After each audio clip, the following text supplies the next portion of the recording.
Ketika menonton konser atau melihat band tampil, ada tim yang bekerja keras di balik layar untuk memastikan semuanya berjalan dengan lancar. Hari ini kita akan ngobrol dengan salah satu kru band untuk tahu lebih dalam seputar kehidupan mereka. Nah, untuk sosok yang sudah berada di sebelahku, dipersilakan untuk memperkenalkan diri. Halo, nama saya Muhammad Aufar Raffi Fauzi, biasa dipanggil Raffi, Frog, atau Rael. Banyak aliasnya ya. Banyak banget tiktoknya. Bas itu mah. BTW itu kenapa tuh? Banyak gitu namanya. Kalau yang aku sebutin tadi mah itu aku yang bikin sendiri sih, nama apa? Olah nama panggung gitulah, lagi nyari nama panggung. Sekarang tuh yang lagi dipakai Frog. Frog. Tapi kalau lagi ada perkara gawat tuh, panjang banget. Alias Frog, alias dan sebagainya, banyak ya. Raffi, apa kesibukan sekarang, Vi? Main band, jadi kru band juga. Terus ngonten iseng, cover juga di Instagram gitu lah. Nah, aku tertarik buat ngebahas seputar kehidupan kru. Aku rasa teman-teman di luar sana pasti banyak yang penasaran juga ya. Karena kan selama ini yang disaksikan hanya lancar atau suksesnya suatu acara, tapi teman-teman juga pasti nggak tahu nih bagaimana krusialnya peranan seorang kru di balik kesuksesannya suatu pertunjukan. Peran dan tugas kru band itu apa sih, Vi? Sesuai divisi aja sih, ada macam-macamnya. Kalau aku kebetulan jadi teknisi gitar lebih spesifiknya. Tugasnya nyiapin alat si player, ya nyiapin gitar, ingat kuning, nyiapin gearnya, efek-efeknya, mastiin bahwa kalau alatnya tuh udah nyala, udah berfungsi dengan baik. Itu aja sih. Sudah berapa lama menekuni profesi ini? 2-3 tahun ke belakang, 2023 kalau nggak salah, 2023 akhir mulai itu. Walaupun dari kecil tuh udah dikenalin lah dunia belakang panggung tuh sama ayah. Cuma ya ikut-ikut aja gitu. Triggernya apa? Karena sorry nih, kayaknya cukup jarang deh orang yang pengen apa ya, maksudku bercita-cita pengen jadi kru, mungkin kurasa nggak ada ya gitu. Triggernya kenapa mau tuh karena itu pengen jadi musisi lah, pengen jadi performers awalnya tuh. Kebetulan ada kesempatan jadi kru band, ya pengen sekalian juga pengen tahu dunia di belakang layarnya juga, butuh uang juga ya sambil lah. Tapi seperti apa sih keseharian seorang kru itu, baik saat latihan maupun tur atau konser? Kurang lebih sama kayak player sih, bedanya kita nggak perform aja sih, bedanya kayak gitu. Kalau untuk kayak barusan ada pertanyaan latihan, kadang sih itu kalau latihan tuh kita nggak pasti tiap latihan ikut. Ikut tuh paling kalau misalnya lagi tur, mungkin lagi tur keluar kota, misalnya dalam waktu seminggu ada latihan di tengah-tengah minggu, kayaknya mungkin sambil bantuin nyiapin alat gitu-gitulah. Tapi selebihnya kalau masih di daerah, di base-nya si band sendiri enggak sih, jarang ikut. Sekarang nggak kruin band apa kalau boleh tahu? Sekarang tuh yang lagi sering tuh Dongker kalau tahu. Soalnya yang lagi aktif itu sih, walaupun ada beberapa teman aku nggak tahu juga disebut kru tetap atau enggak, cuma lagi seringnya Dongker. Soalnya emang aku tuh freelance sih, masih kemana-mana, gimana panggilan aja sih, gimana ada yang kontak ya digas aja. Nah, mayoritas kru band sendiri mereka itu bekerja sebagai freelance atau ada ikatan kontrak? Sejauh yang aku tahu, karena aku di yang kruin bandnya tuh band indie ya, kalau bisa disebut band indie di Bandung, freelance sih kebanyakan tuh. Cuma ada juga beberapa yang sistemnya kontrak juga ada. Kayak di Dongker sendiri pun kalau nggak salah, aku ngobrol sama sound engineer-nya, kebetulan temen aku ada si Rafli. Dia tuh kayaknya kontrak kalau nggak salah. Kontrak. Soalnya aku denger tuh bayarannya per bulan. Kalau aku kan per event ya, per gigs gitu, per panggungan. Kalau si Rafli kalau nggak salah per bulan. Kayaknya kontrak ya kayaknya. Terus kayak band-band major yang pernah aku, jadi aku selain nge-crewin band juga, aku jadi kadang di IO juga, jadi stage crew, stage manager. Pernah beberapa kali ketemu sama band-band major, aku dengar kontrak mereka. Jadi kalau yang kontrak itu biasanya dia nggak boleh ngambil lagi panggungan di luar lah, kalau nggak salah ya. Berarti selain bertugas di balik layar tadi banyak dapat pengalaman sharing antar sesama kru band juga ya. Terus apa nih perbedaan ngekruin band kecil sama band besar? Bedanya tuh biasanya yang aku lihat ya, Ah. band besar tuh yang aku lihat setiap personil tuh krunya satu kalau aku lihat ya. Kalau band indie kan aku sendiri tuh megang 3 orang.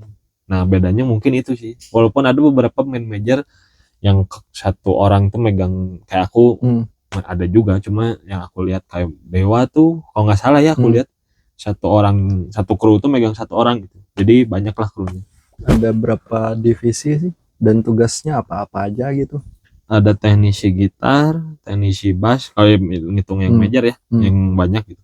Teknisi gitar, teknisi bass, ada sound engineer, ada teknisi drum, teknisi vokal juga kalau nggak salah ada head crew tuh mencakup semua lah.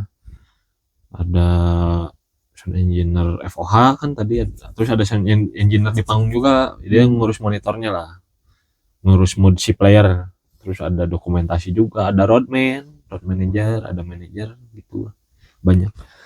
Nah itu kan melibatkan banyak orang nih. Dalam bekerja seperti itu gimana nih untuk saling bersinergi?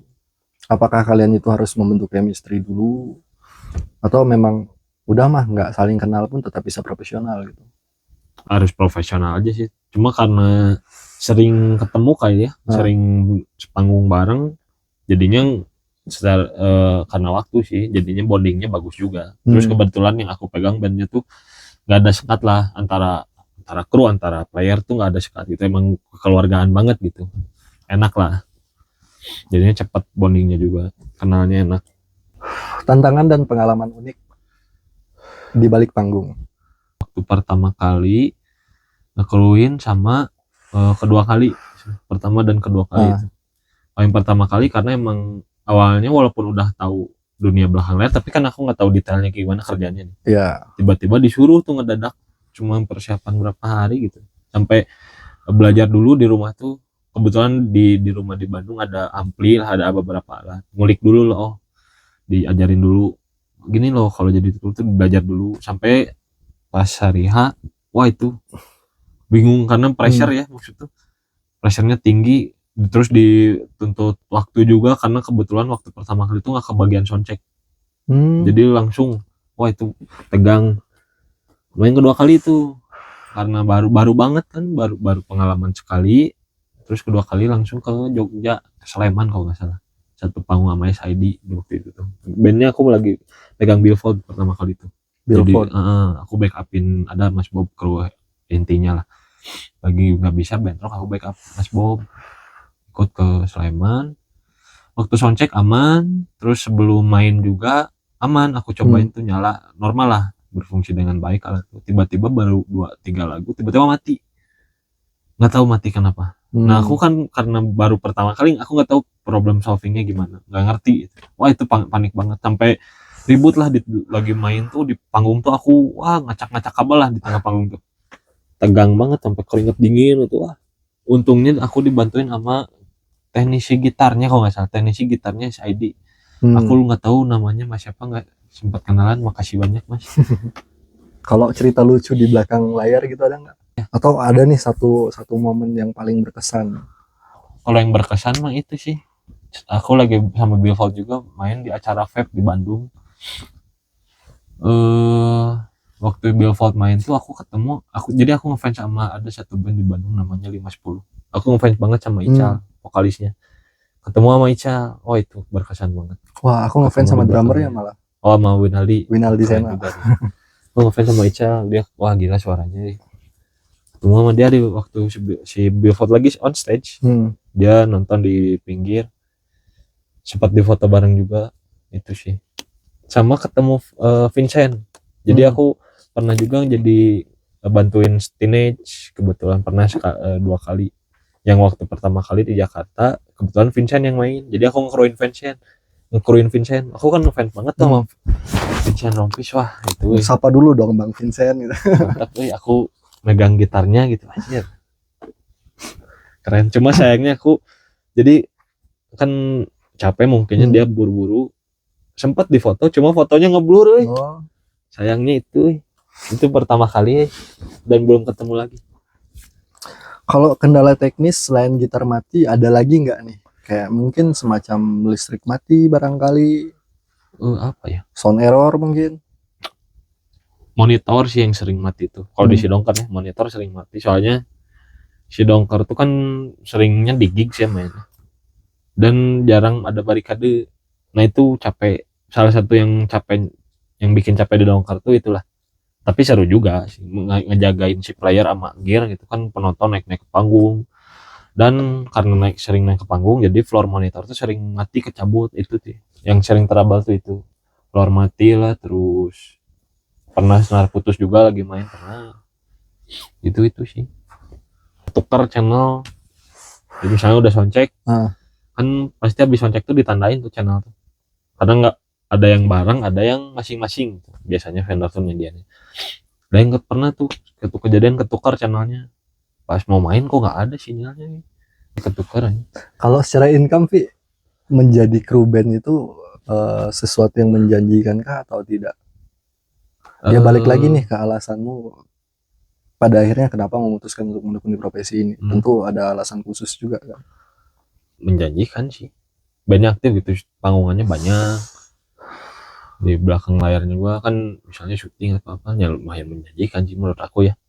Sama ya itu plus minus sih, kalau mungkin kayak si Rafli kan dia per bulan bayarnya. Karena pasti mungkin per bulan dapat. Kalau aku kan freelance, jadinya aku bergantung banget sama panggungan gitu. Aku kan freelance jadinya bayarnya per event gitu. Makanya aku bergantung banget sama panggungan. Makanya aku sebut barusan kalau bandnya aktif, panggungannya banyak, yang menjanjikan. Selain jadi kru band, apa nih kesibukan lainnya? Main band, konten juga. Kadang kalau lagi mood sih cover-cover di Instagram, atau aku juga ada aktivitas tiap Selasa tuh di Baksil Bandung tuh ada, aku sering bikin jamming lah sama teman-teman aku di sana. Ada namanya Sanggar Mitra di Baksil tuh. Tiap Selasa bikin jamming, unjuk karya gitulah. Anak-anak tuh yang suka reguleran lah, reguleran di kafe. Cuman kebetulan ada beberapa yang bikin karya juga. Nah kita bikin satu wadah lah di itu buat ya silakan mau main bawain karya sendiri, tapi udah kita siapin alat dan tempatnya gitu. Tiap Selasa ada. Aku ngurus itu, aku sebagai sound engineer-nya juga di situ. Dalam 1 bulan sendiri, Vi, ada berapa event yang di handling? Sebulan 4-5 sih. Kadang ya kalau ngitung rata-rata bisa seminggu sekali sih. Walaupun kadang ada yang seminggu 3. Cuma kalau ngitung rata-rata seminggu sekali sih biasanya. Skopnya itu wilayah mana kalau boleh tahu? Pulau Jawa sih sejauh ini yang karena aku di Dongker juga baru berapa bulan ya, 3 bulan kalau nggak salah ya. Dari November apa Desember kemarin gitu, tahun kemarin sampai sekarang. Awalnya aku juga awal masuk Dongker tuh awalnya kenal sama si Rafli udah lama. Jadi si Rafli tuh sering ketemu lah di event tuh, kenal sama si Rafli. Terus kebetulan nge-backup, jadi krunya si Dongker tuh waktu itu tuh kecelakaan kalau nggak salah, ada si Mas Raja namanya, kecelakaan, harus recover 3 bulan 4 bulan gitu. Gue suruh backup lah dia.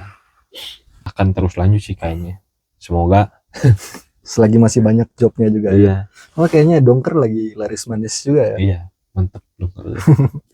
Mantep, dan ya mantap lah pokoknya. Kan udah banyak panggung nih, Vi. Udah banyak panggung yang dicobain. Ada nggak yang paling berkesan? Kalau boleh diceritain juga nih pengalaman yang paling menegangkannya itu seperti apa? Yang paling serunya bagaimana? Yang paling berkesan ya itu tadi sih waktu aku ngekruin si Vincent. Paling menegangkan yang itu. Terus apa lagi ya? Paling menyebalkan mungkin. Paling menyebalkan ada salah satu panggung Dongker waktu tahun kemarin kalau nggak salah, atau Januari ya lupa. Aku nggak akan nyebut acaranya sama tempatnya sih. Jadi kebetulan kita tuh nggak ngambil soundcheck. Sebenarnya ada waktu soundcheck, cuma nggak diambil karena mepet waktunya. Pas datang ternyata tiba-tiba bisa soundcheck tuh, tapi mepet, jadi lagi break asar kalau nggak salah. Waktu soundcheck aman, udah jalan. Pas mau main tuh tiba-tiba pada nggak ada. kru dari si IO-nya tuh, bukan dari si IO-nya sih, dari si vendornya, vendor sound systemnya, waktu mau main tiba-tiba pada nggak ada, sedangkan ada trouble. Jadi channel vokal kalau nggak salah, tiba-tiba nggak ada sinyal, mati aja. Walaupun aku ngerti, karena aku basicnya sound system juga kan, jadi kru sound system ngerti, tapi aku nggak bisa seenaknya ngebenerin karena emang attitude-nya gitulah, etikanya di nggak bisa koordinasi sama panitia pelaksana juga gitu ya. Karena si panitia kebetulan nggak ngerti juga, tapi si kru vendornya kan nggak ada, jadinya bingung, lama tuh ngaret onset tuh agak lama. Wah itu tegang, jadi tegang juga sih di situ, kesal juga karena ini malah nggak ada gitu. Sebagai kru band sendiri, apakah keterampilan teknis itu jadi suatu kewajiban yang harus dimiliki? Wajib banget, minimal kita ngerti apa ya, kita bisa main alat yang kita pegang lah. Misalnya aku jadi teknisi gitar ya, aku bisa main gitar minimal, aku tahu routingan si efek, routingan sound systemnya, ya routingan si dari gitar ke efek ke ampli sampai bisa nyambung ke mixer ke FOH, itu kita harus tahu lah, itu minimal. Ya kalau bisa ngerti sampai sound ngulik sound gitarnya, kayak misalnya kita tuh harus punya chemistry juga antara aku dan player yang aku pegang tuh, kayak kemauan player tuh kita harus tahu gitu, kayak monitornya pengennya apa aja yang ada di monitor keluarnya, kita harus ngerti yang gitu-gitunya juga. Berarti harus bonding dan paham settingan kayaknya seperti apa gitu ya. Makanya itu penting banget, harus banyak ngobrol sama player tuh itu. Kalau kita nggak tahu mungkin gimana koordinasinya, kayak misalnya sound check tapi aku nggak tahu sound gitar si player tuh pengennya kayak gimana, nanti bingung. Ya gitu harus tahu, makanya penting banget teknis. Cuma jangan jadi takut juga buat nyoba, misalnya kita belum ngerti ya bisa learning by doing juga bisa. Nah, bekerja sebagai kru band itu kan otomatis mobilitasnya cukup tinggi ya, ngikutin si player juga. Ya. Ada nggak ngaruhnya sama mentalitas sendiri? Dalam artian ya balik lagi kondisi fisik, jaga kesehatannya bagaimana gitu, pola kehidupannya secara menyeluruh seperti apa sih? Sejauh yang aku ini nggak terlalu berpengaruh sih, cuma ke fisik. Kalau fisik lebih ke tidur sih, tidur kurang, sehari cuma sejam 2 jam, atau tidur di mobil gitu lah. Kurang istirahat, tapi selebihnya seru-seru aja sih, karena mungkin akunya hobi di musik juga, jadi nggak ngerasa capek, ya udah aja rame aja, have fun gitu. Juga. Sampai kapan nih mau apa ya bilangnya, mau terus bertahan dengan profesimu sebagai kru band? Apa sih goalsmu ke depannya? Tapi nanti kalau misalnya band aku udah aktif banget, kalau banyak bankrupt kayaknya aku mutusin bisa berhenti atau bisa ngebagi lagi jadwalnya mungkin gitu sih. Menjalani profesi sebagai kru band dan menjalankan rutinitas untuk mengembangkan bandmu secara personal juga, ada kendala nggak sih dalam hal menjalankan keduanya secara bersamaan? Sejauh ini enggak sih, soalnya beriringan gitu maksudnya, karena aku si bandnya masih aktifnya produksi ya, produksi si lagu di rumah, jadinya masih aman-aman aja sih. Terus kebetulan personil yang sekarang tuh nggak tahu gimana pada sibuk sendiri juga, jadinya ya udahlah, nggak ada pressure lah di band akunya, ya udah jalan aja sih, nggak ada kendala gimana. Kalau secara manfaat sendiri ada nggak korelasinya sama mengembangkan sebuah band dengan menjadi kru? Oh ada banget, tukar pikirannya itu pasti, terus ya banyak relasi sih, itu intinya mah. Salah satu tujuan aku jadi kru band tuh ngebuka relasi lah, buat nanti misalnya band aku gitu bisa kenal sama IO juga gitu ya. Sebenarnya pekerjaan di balik layar sebuah pertunjukan itu cukup jarang dibahas ya. Aku rasa teman-teman di luar sana pasti banyak yang penasaran juga nih, atau pengen tahu cara masuk atau bisa dapatkan profesi menjadi kru band itu seperti apa sih? Barangkali ada tips-tipsnya juga. Dari relasi sih itu penting, maksudnya jangan malu, ya buka relasi seluas-luasnya apa ya di dunia musik lah gitu. Kalau memang tertarik jadi kru, ya kita harus kenal sama playernya, sama rekan-rekan yang lain juga gitu, rekan-rekan kru. Karena sejauh yang aku tahu tuh dunia kru tuh nggak kayak profesi yang kayak kita harus ngelamar gitu. Sejauh yang aku tahu ya, pasti berawalnya dari temenan, ayo bantuin gitu biasanya. Makanya aku bilang jangan malu, jangan takut buat mulai. Ketika ada yang ngajak ya udah gas, walaupun kita belum ngerti nih dunia krunya, cara kerjanya kayak gimana, ya udah sambil belajar aja gitu. Nanti juga pasti dikasih tahu sama playernya. Dan setidaknya harus seneng musik juga ya. Ya. Oke. Musik sendiri ada beberapa genre juga kan, Vi? Apakah menyukai satu genre tertentu juga jadi salah satu syarat untuk bekerja dengan optimal? Maaf nih, katakanlah si Raffi mungkin senangnya Bang satu ketika dapat project buat ngekruin band pop gitu. Ada kendala nggak gitu? Sedikit sih, kayak kendalanya lebih ke karena kita nggak tahu. Kayak misalnya aku kan senengnya rock nih, sedangkan aja dongkar tuh punk. Karena aku nggak ngulik punk kayak gimana gitu, walaupun aku sempat suka punk tapi selewat aja gitu, nggak yang mendalami. Kendalanya lebih ke ini soundnya kayak gimana ya, sound gitar punk tuh kayak gimana. Nah, aku kurang ngulik ke situnya. Kendalanya itu aja sih, selebihnya ya sama aja. Kalau ngomongin teknis, kendalanya itu. Tadi ada yang disinggung juga kan, salah satu yang ngurusin mood player. Kru sendiri gimana naikin moodnya? Kayak tadi kan ada kejadian menegangkan, kayak gitarnya mati tiba-tiba gitu. Terus belum lagi kendala-kendala lainnya. Rokok sih. Itu sih keperluan. Kalau karena aku ngerokok ya, rokok, kopi itu. Ya. Itu lumayan ngaruh banget lah. Rokok sih yang penting banget. Nggak tahu ya kalau yang nggak ngerokok gimana, nggak tahu. Cuma kalau aku sih rokok sih. Asal ada rokok, udah enak. Soalnya kan harus standby terus nih ketika mereka lagi perform, harus standby terus. Belum lagi di depan juga banyak penonton gitu. Aku nggak tahu juga kan, karena cukup awam. Pernah nggak demam panggung gitu? Jadi kru? Jadi kru. Pernah bang, sering malah. Tapi ya itu, tiap panggung pasti ada sedikit nervous lah. Takut ada trouble sih, karena otaknya takut ada trouble. Nah, otaknya gitu pasti awal, tapi udah nyala, udah mulai, udah aman. Ya intinya setiap pertunjukan pasti punya kesannya masing-masing ya. Yeah. Ya kalau dari aku sih itu sih. Kalau kesimpulannya sendiri, kru sebuah band itu memiliki peranan sentral untuk memastikan pertunjukan berjalan lancar ya. Terus terakhir, Vi, ada nggak pesan atau saran bagi teman-teman yang berminat untuk menekani profesi sebagai kru band, sebagai penutup dari sesi kita kali ini? Ya itu sih, jangan malu, berani dulu sih, berani mencoba sih, intinya itu aja. Jangan takut salah, bisa learning by doing teh sekarang mah gitu. Jangan takut salah, aku nggak ngerti misalnya udah main gitar gimana, udah pasti dikasih tahu sama playernya juga tugas mainnya teh apa aja gitu. Yeah. Walaupun misalnya aku tuh nggak ada basic misalnya, nanti ketika ada yang ngajakin ya gas dulu, nanti pasti sama playernya ini tugas kamu ini ya, pasti gitu, pasti diajarin dulu lah apa juga.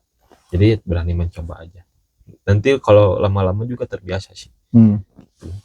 Sip lah, Vi, makasih banyak nih udah mau berbagi pengalaman di podcast kali ini. Sekali lagi terima kasih banyak. Semoga sukses selalu. Nah, buat teman-teman, pantengin terus episode kita berikutnya. Salam. Cus.